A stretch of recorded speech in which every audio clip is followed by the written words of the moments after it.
Hi, I'm Harjeet and this is Girls Talk. Today my guest is Jessie Bra, who is known for her involvement in the South Asian community with mental health. Welcome, Jessie, to the show. Thank you.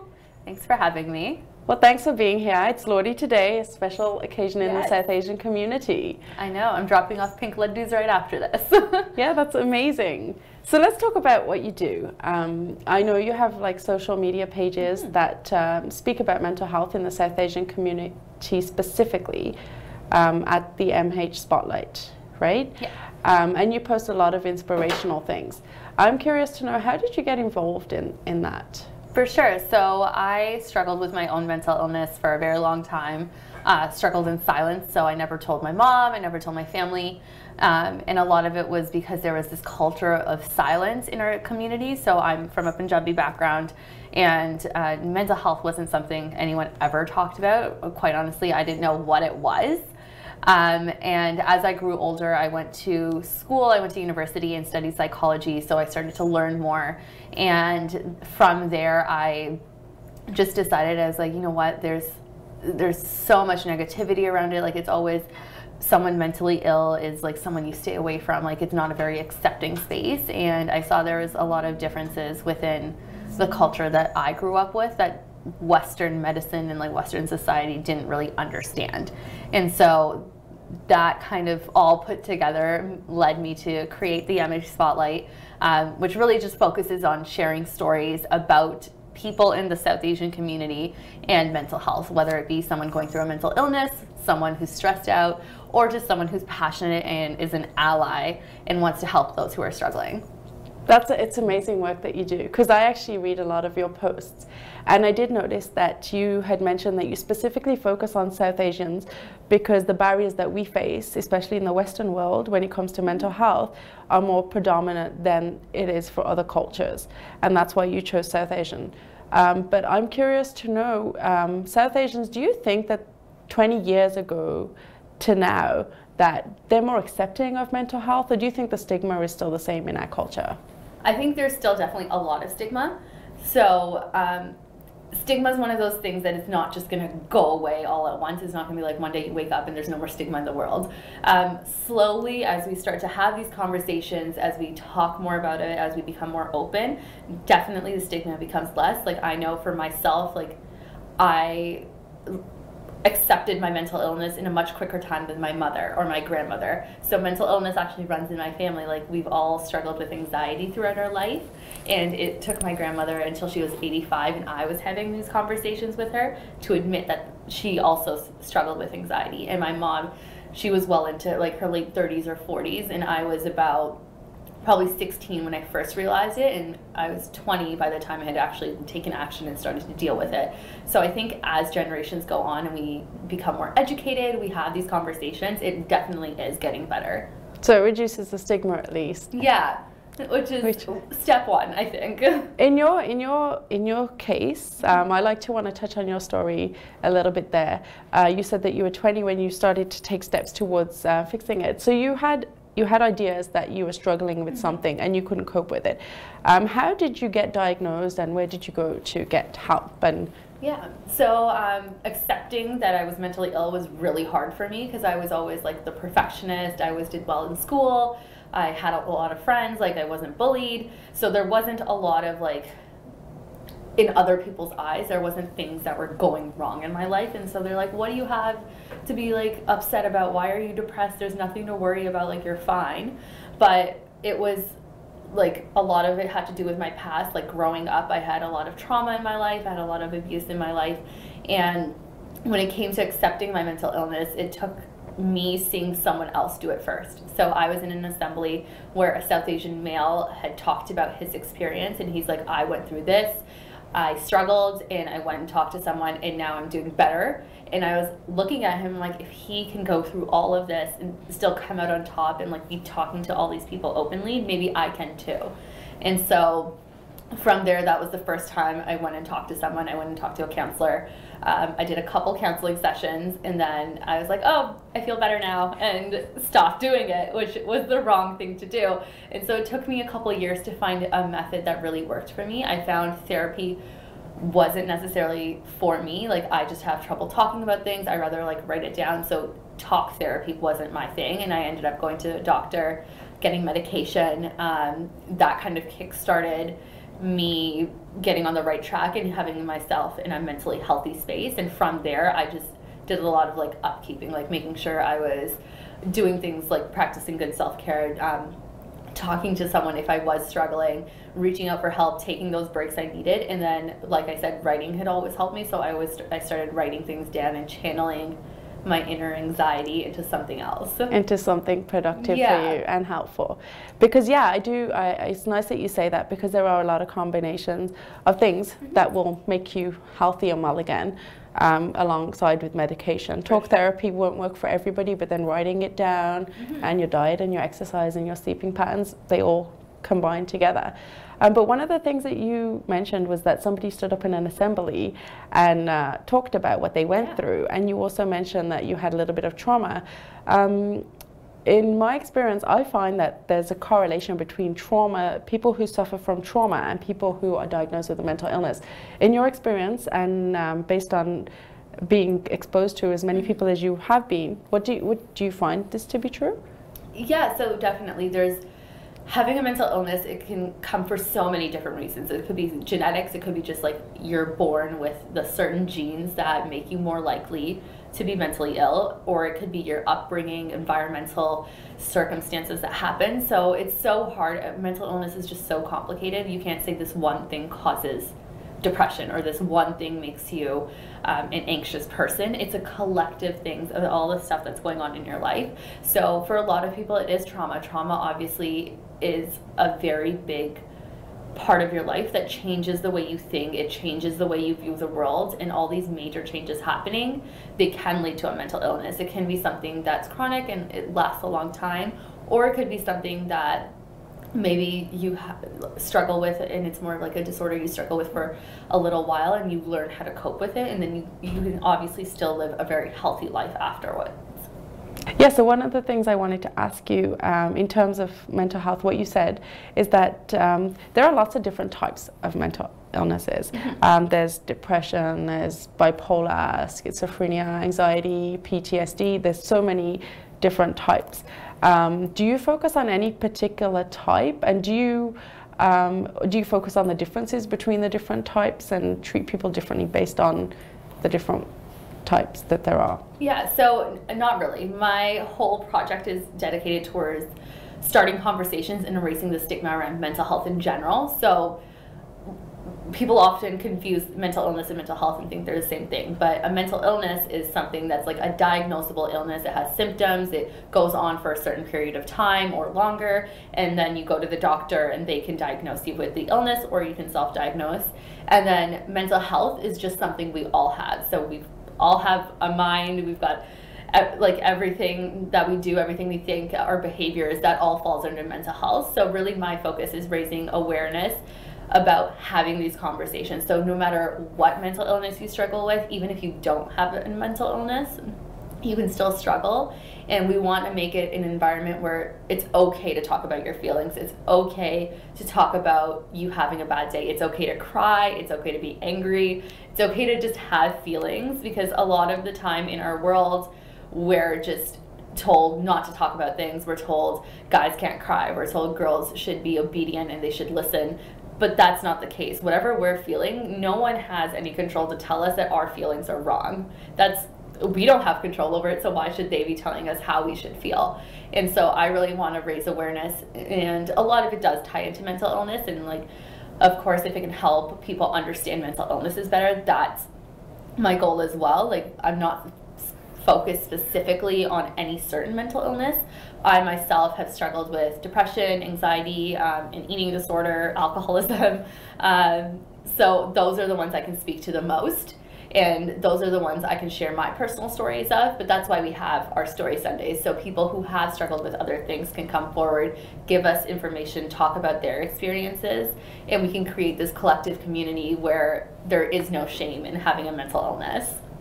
Yeah, and I like that what you do, the Story Sunday, so on Jessie's Instagram page, which is at the MH Spotlight, she has Sundays and she takes a story from somebody in the community and posts it and gets a response from that, and it's very interesting to follow that. But talking about the difference between boys and girls and focusing on the South Asian community in general, I'm not sure if you find that anything affects more than the other, because I know when I was growing up I did read an article about how depression affects males more than females, and I don't know if that still rings true today, and what are your opinions on that? Yeah, so mental illness and like depression specifically is a funny thing, because the numbers and the statistics around the world of how many people are struggling with depression are probably inaccurate, because there's still so many people who aren't going to admit that they're struggling or admit that they have mental illness. And I find with men and with boys, it's a lot in not only our culture, but just in the world in general. They're told that they're supposed to be the strong ones. They're not supposed to show their emotions. They're only supposed to show masculine emotions. So a lot of the time that falls under like aggression. Like they can be happy, but they can't be sad. And so depression, where it is an illness where you are feeling sad and where you are upset all the time, a lot of men don't talk about it because they don't want someone else to see them as weak, or they don't want someone to be like, oh no, he's not man enough because he's sad all the time or he's crying. And so I think men and women do struggle differently, but when it comes down to it, we're still going through the same emotions, we're still having the same feelings, and it still sucks for whoever is going through it. Yeah, it's not a good feeling at all. Yeah. So right now we're going to take a break. It's so interesting and can't wait to come back. While we're gone, enjoy this information.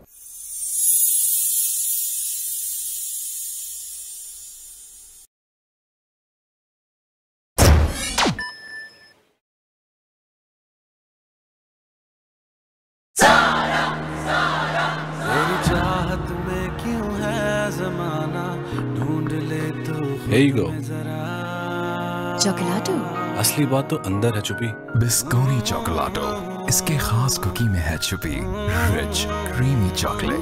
बात तो है इसमें, ऐसी ही बात है तुम में भी। छुपी है तुझ में जो बात, दिखा दे अपना वो अंदाज। बिस्कोनी चॉकलाटो, it's special inside. रंग वाली, भरम वाली, न्यूज वाले, व्यूज वाले, खेल वाले, मेल वाले, कराची वाले, खैबर वाले, लाहौर वाले, पिंडी वाले, इन शॉट पूरे पाकिस्तान वाले, चिली मिली के हमत वाले, कैंडीलैंड चिली मिली। मैं हूं जहांगीर खान, स्क्वाश कोर्ट का चैंपियन, लेकिन रियल एस्टेट इन्वेस्टमेंट का चैंपियन मोहम्मद कामरान हुसैन। मुझे उन पर यकीन है, आप भी करके देखिए। जहांगीर खान और हजारों क्लाइंट्स का चहेता मोहम्मद कामरान हुसैन। रेजिडेंशियल प्रॉपर्टीज और इन्वेस्टमेंट्स दोनों के लिए ही सही मशवरा, सही फैसला। मकान जिसे आप अपना घर कहने में फख्र महसूस करेंगे। Mohammad Kamran Hussain, 4163185264।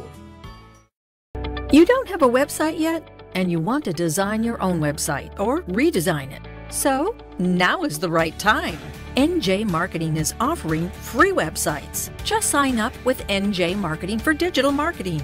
NJ is offering a complete package for digital marketing, which includes social media marketing with graphic design, search engine optimization, and email marketing for only $255. Don't wait. Sign up now and grow your business by capturing high-quality leads that will increase your profits. Call now 1-888-230-7357 or visit www.njmarketings.com. An exclusive multi-designer studio specialized in wedding planning services, bridal wear, casual party wear, jewelry, shoes, purses, dupattas, men's and kids' clothes. You name it, we have it. Some of the Pakistani designer labels we carry are Sami K, Agha Noor, Sana Safinaz, Anas Abrar, Zainab Chutani, Wahaj Khan, Fatma Khan, and many more. Parahan, sheer elegance. We believe in quality service and best price. You can contact 9075 Derry Road West, Unit Number 1, Milton, Ontario.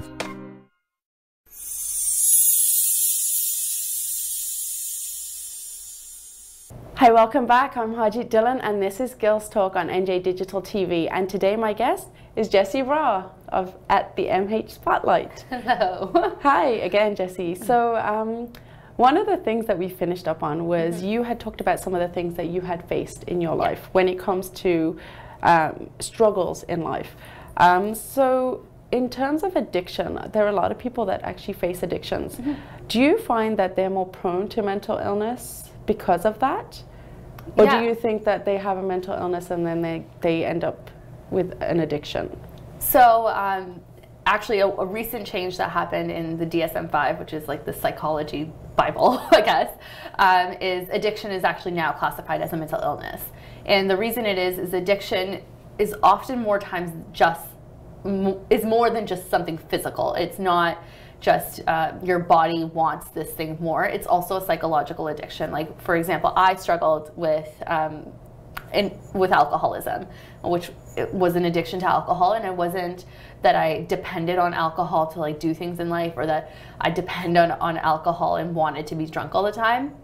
I would drink because every time I drank, I would feel more liberated. My thoughts were no longer scary and what I was like dreading every single day when I went to bed, and I would forget about all the problems that were going on in my life. And so I started to drink more because it would help me forget, because I could escape for a minute. And so it kind of goes hand in hand. Like I said, addiction is a mental illness, but it does oftentimes get coupled with depression. So I was struggling with depression, which was why I was having all of these scary thoughts at night. And to forget those thoughts, I was drinking. And then because I was drinking, I was getting even more depressed because I felt like my life was out of control. And it's this cycle that just kind of continues on, and it could go the other way as well. Like a lot of students start drinking for the first time in university and they haven't had this experience before, and they might not know that they're prone to depression, or that runs in their family because maybe their parents haven't told them, or it's just something that's not known in their family, and suddenly they're drinking and they've built up a dependency, and this dependency is now taking control of their life, changing the way they do things day to day, and that can lead to a mental illness that's as well as the addiction part of it. And I think what you said is really interesting. Understanding why we do certain things, like why we're addicted to certain things or why we struggle with things, is half the battle. And then being able to talk about it so that we can get the help that we need is really also important. One of the other things I wanted to know, you've worked on a lot of interesting projects. And one that I'm familiar with is the Share Project, which is, why don't you tell us about it? Sure. So the Share Project was something I came up with when I was working with the MH Spotlight. So with the MH Spotlight, we were sharing a lot of stories on Sunday, and they're all in a written format. And then I was just talking to a couple people, and they're like, it's great that it's in a written format, but honestly, I'm not a writing person. I'd rather visualize it and see it. And I was like, that's so true. Writing isn't for everyone. That was just my method. And so I wanted to create visuals where people could see and understand what it looks like for someone to be going through a mental illness. So we played off the word share. So share in Punjabi, Hindi, and Urdu means lion, which is often associated with bravery and like being courageous, and also share, the English word of sharing stories. And so basically I wanted this project to be brave people sharing their stories and showing that mental illness and mental health struggles aren't something that discriminate. It doesn't matter the color of your skin, it doesn't matter your age, how old you are, it doesn't matter if you're from Canada, if you're from India, like mental illness can affect anyone at any time. And that's what we wanted to showcase. So we created a few different films showcasing, for example, how stigma affects someone in their life, how family pressures affect someone, how seeing your loved one go through a mental illness can affect you, and how it's okay not to be okay. Yeah, I really like that. I was very inspired by it myself. So that was a hit. And what about other projects that you have worked? What about the projects that you've worked on and the projects that you're going to be working on in the future?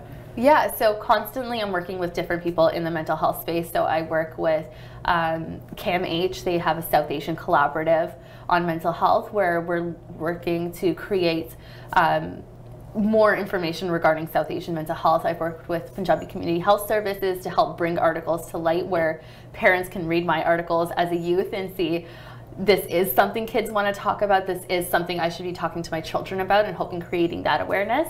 And then upcoming, we actually have a couple more installments of the Share Project coming up with the International Film Festival of South Asia, Toronto. So IFSA Toronto has created a social impact festival where we're going to be showcasing the next installment of the Share Project. That's amazing. Yeah. I'm like excited. So there's a lot of good things coming up and to look forward to.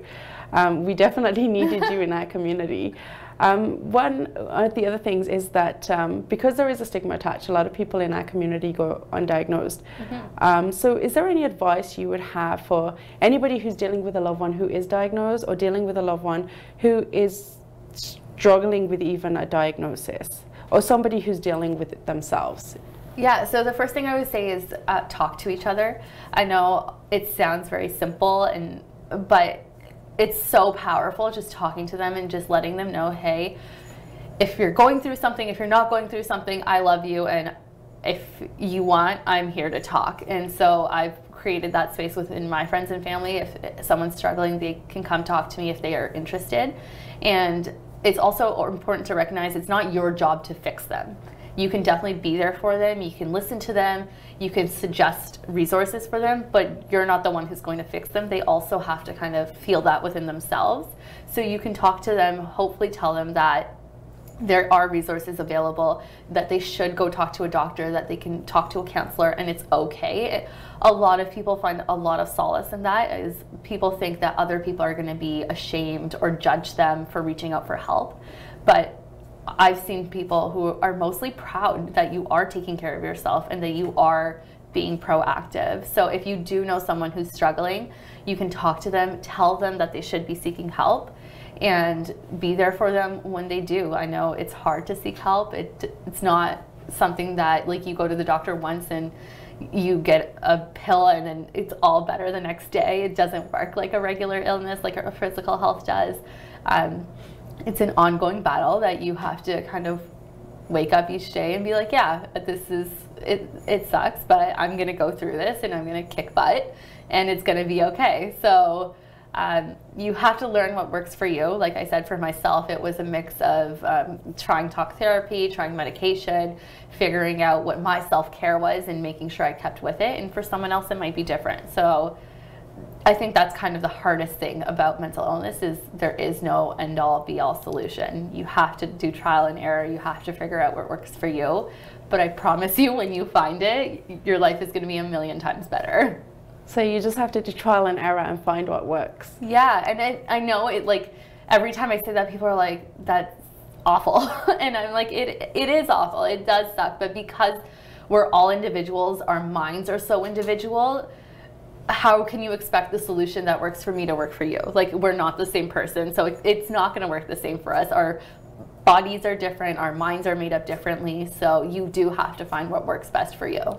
There's one thing that I'm wondering, it's like a kind of like a hypothetical situation, is that if somebody is struggling with mental health and you notice it, but they've never been diagnosed, is it something you would just say to them, you should go see someone and talk to them, or is there a way that they can work themselves out of that situation so that they don't get to the worst point that they actually are going to be diagnosed with a mental illness, and then they do need medications on an ongoing basis and monitoring? So definitely mental illness, like, one of the things that a lot of doctors and a lot of researchers are trying to aim for is early intervention, so it doesn't get to the point where you're mentally ill. Like, you could be struggling with your mental health, and if you don't do anything about it, it can get more serious. But you can go about it the same way. Like, even if you're struggling with your mental health, you can still go talk to a counselor, you can still go talk to a doctor. It doesn't necessarily mean that you're going to have to take the medication or do therapy for the rest of your life or anything like that. It's just, you have to figure out what's going to bring you back to your normal. So if that is something more serious, you should go talk to a counselor and they can talk you through it and figure out what's going to work for you. But if it's something that you're struggling with your mental health and it's like circumstantial, like, a lot of students struggle with their mental health in school because it's a stressful situation. Your parents usually aren't there. You're living away from home a lot of the time. You're trying to be an adult, trying to balance everything. And you have to find that balance. You have to be like, okay, I have to skip this party in order to get my assignment done. I have to, you know what, sleep in today in order for my mind and my body to feel better. And if you take those small steps, a lot of the time you can help yourself in that situation. Yeah, it's amazing advice. The term remission, have you heard of that term? And does it mean anything in the mental illness category? Yeah, so I've actually never thought about it that way. I've heard the term remission when referring to cancer. So when you no longer have cancer, but it's the aftermath of you're still dealing with some of those effects, even though you don't have the certain illness anymore. And I've actually never thought about it that way, but I guess it does apply to mental illness. So a lot of the times, even if you're not currently struggling with that mental illness, this effect stays. So I'm currently not struggling with depression, but I do still get very upset. I do get very, there are things that set me off emotionally that I don't know why, and it just happens. And that's why you have to take care of yourself every single day. You can't just be like, oh yeah, like I took care of myself last week, so I'll be good for like the rest of my life. No, you have to do self-care every single day. You have to make time for yourself. You have to do whatever it is. Like for me, I like reading, I like watching TV. I watch 2 hours of TV before I go to bed every single day, which is probably not great, but that's what my self-care is. I like watching trashy reality TV and it makes me feel better, and that works for me. And for you, it could be like taking a bubble bath, but whatever it is, you have to find something and you have to make time for yourself every single day. I'm really enjoying this conversation and learning from you. One of my last questions to you is, you're trying to increase awareness of mental health and in South Asians particularly. So what are your goals in achieving the awareness, and where do you see this going? Yeah, so obviously my ultimate goal is to, like, if I could have like one wish in the world type of goal, is to create an environment where everyone feels comfortable talking about mental health and about mental illness. And so I just want to continue on this year and the years to come to tackle that with the small steps in our community. So finding people who are interested in sharing their stories, getting their stories out there, creating a platform where people can talk about them and people can come and see that it is okay to talk about mental health. It's not something to be ashamed of. And there are other people like you out there. So really, I'm just working to raise awareness in any way I can, whether that be through Story Sundays, the Share Project, other community work that I do. And of course, like one day, if there's a world without stigma, that would be amazing. Well, I hope that you achieve all of that. I do see positive results from what you're doing. You've helped me a lot with everything that you post, and I'm learning a lot every day. Thanks to you, Jessie. Thank you. Thanks for being the guest today on Girls Talk. Thanks so much for having me. It was great. And that was Jessie. This is Harjeet, your host of Girls Talk. Thank you so much.